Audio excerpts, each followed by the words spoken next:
Hello, and welcome to Accounting 600.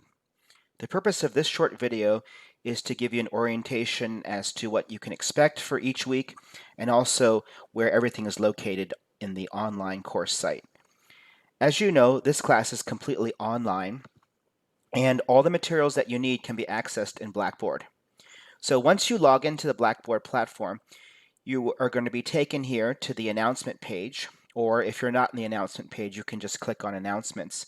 And here I'm going to post reminders for each week. I'm also going to post assignments that are going to be coming due, or if there's anything else that's important that the class needs to know, I'll make sure to post it in the assignments area here. Under course schedule, you can see the course schedule for the whole semester, and you can see that we have 7 weeks. So for each week, the week starts on a Monday and it always ends on a Sunday. So for example, week 1 starts on Monday, June 29th, and it's going to end on Sunday, July 5th. For each week, we have the objectives for the week, along with readings and also assignments that are going to be due.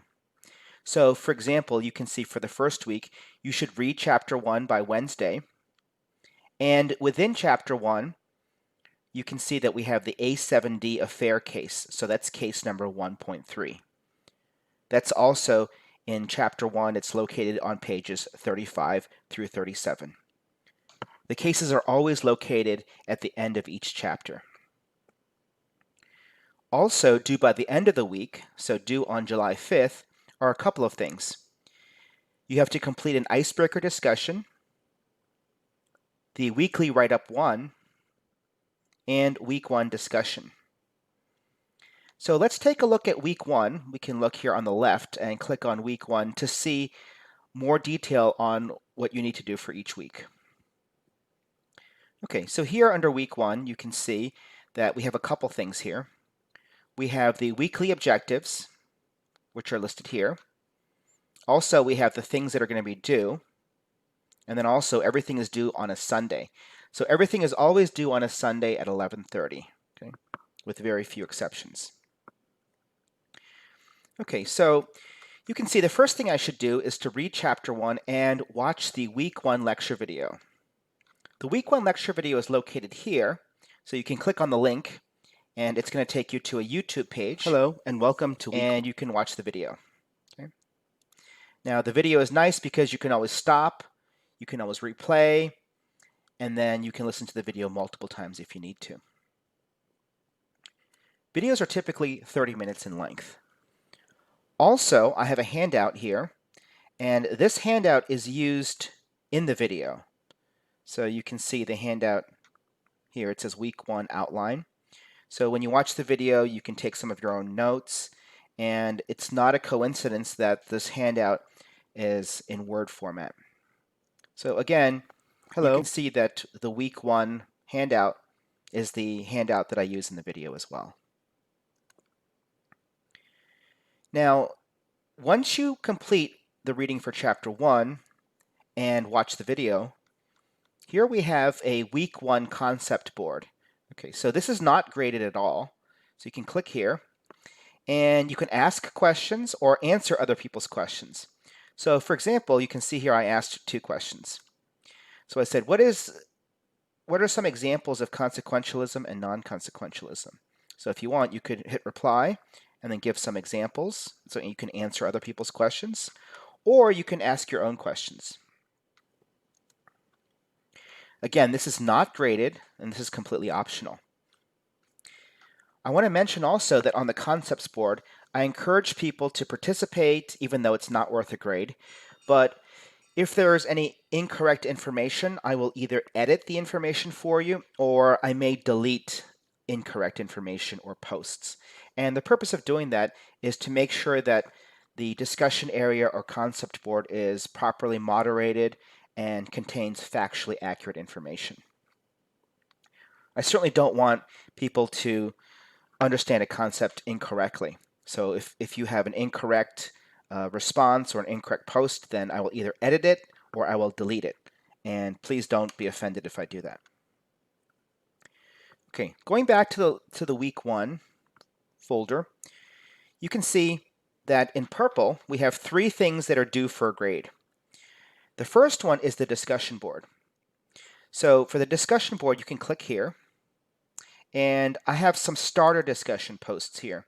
Okay, so you can either respond to the post that I have, or if you want to add your own post or own observations, you're certainly welcome to do that. Now, remember that for the weekly discussion, you need to post 4 times. Okay, so that means at least 4 substantive posts.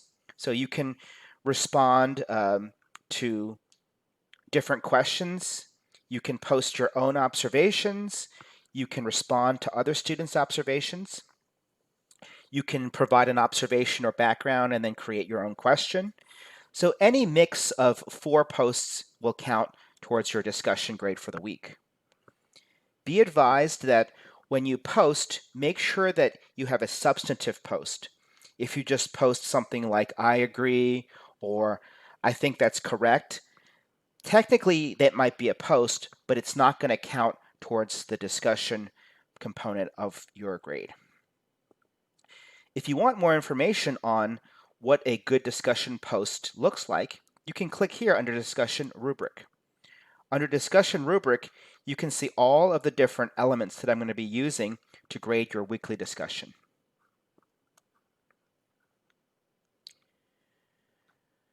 For week 1, we have an icebreaker, and this is also for a grade. So basically what I want you to do here is tell us about yourself and tell us about an ethical dilemma that you have or had, and how did you solve that ethical dilemma. Okay. So you can see here that I posted already, and I put a picture, which is optional. You don't have to do that if you don't want to.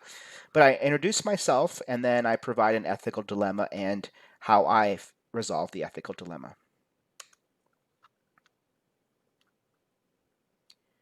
Finally, depending on the week, you may have a write-up that's due. So for the write-up, I'll click here, and you can see that we have a document, and it's going to take me to the instructions. And I'm going to provide a written response to these 2 questions. And when you provide your written response, you can either type your response, which is not very often done by most people, but that's an option, or, which I think the more preferable method, is to type it into a Word document or PDF and then attach it and hit submit. Okay, so you can see for each week all the different things that you need to worry about and turn in. And also, when we have our exams and papers, those are all going to be done remotely online. So again, you don't have to come in, of course, because it's an online course. So I'll have more information for you on that. And as the course gets along, I'm going to try to schedule some synchronous meeting times. So we'll try to meet on Zoom and then go over course concepts and have a little bit of synchronous discussion and lecture. So this concludes the introductory video for the course. If you have any questions, please let me know. You can either send me an email, or you can send me a text or call me, and my information is in the syllabus. Thank you.